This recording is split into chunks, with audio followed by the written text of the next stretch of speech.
Why do 70% of people feel like they're giving more in relationships? This common sentiment often leads to feelings of imbalance and frustration. But why is this the case? Is it because we overestimate our contributions, or is there something deeper at play? Are you a giver or a taker? This question can reveal a lot about how we interact with others and what we expect from our relationships. Determining if you're a giver or a taker starts with self-reflection. It requires honesty and a willingness to see ourselves as we truly are. Do you often offer help, or are you more likely to ask for it? This can be a telling sign of whether you lean more towards giving or taking in your relationships. Are you giving because it feels good, or because you expect something back? True giving comes from a place of generosity and kindness without strings attached. And when you take, is it out of genuine need? Feedback is key. Sometimes we might take more than we realize, thinking it's justified. Strong relationships thrive on balance. It's not about keeping score, but about ensuring that both parties feel valued and supported. Giver or taker. The goal is to find a balance that works for both you and those you care about. By striving for this balance, you can create more meaningful and lasting connections. What does it mean to be a giver? And how can you identify these traits within yourself or others? Givers are often characterized by their selflessness and compassion. They tend to put the needs of others before their own, finding joy and fulfillment in helping those around them. For instance, imagine a friend who always remembers your important dates, offers a listening ear when you're going through tough times, and is the first to lend a hand without expecting anything in return. This friend exemplifies the essence of a giver. Another key trait of givers is their empathy. They are attuned to the emotions and needs of others, often sensing when someone is in distress, even before words are spoken. For example, a giver might notice a colleague's subtle signs of stress and offer support or a comforting gesture without being asked. This ability to empathize and act on it is a hallmark of a giving nature. Givers are also known for their generosity, not just in terms of material things, but with their time, energy, and attention. However, it's important to note that being a giver doesn't mean neglecting one's own needs.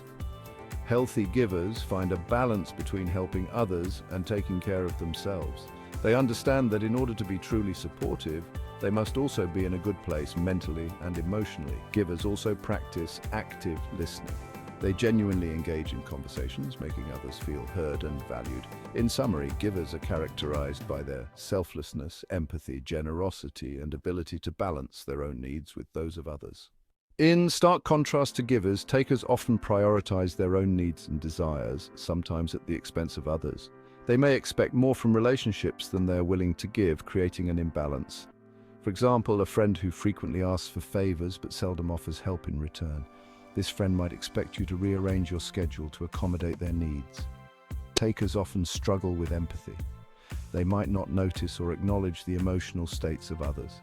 Picture a partner who dismisses your concerns or emotions. Another key trait of takers is their tendency to manipulate situations to their advantage. They might use guilt, flattery, or other tactics to get what they want. Takers can also be characterized by their sense of entitlement. They may believe that they deserve special treatment or that others should cater to their needs. In summary, takers in relationships are characterized by their self-centeredness, lack of empathy, manipulative tendencies, and sense of entitlement. So, do you recognize any of these characteristics in yourself or someone you know? Now that we've explored the characteristics of both givers and takers in relationships, it's crucial to understand how to strike a balance between the two. Achieving a healthy dynamic requires conscious effort and mutual respect. Here are some practical tips to help you navigate this balance. Make it a habit to express your needs and listen to your partner's needs as well. This can prevent misunderstandings and ensure both parties feel valued. Be clear about what you are comfortable with and what you are not. This helps to protect your well-being while respecting the other person's limits. Self-awareness is key to making positive changes and contributing to a balanced relationship. Don't hesitate to seek the guidance of a therapist or counselor to work through complex dynamics and improve your relationship. Remember, it's not about keeping score, but about ensuring that both parties feel valued and respected. So, take a moment to reflect on your relationships. Are they balanced? The journey to balance starts with understanding and action.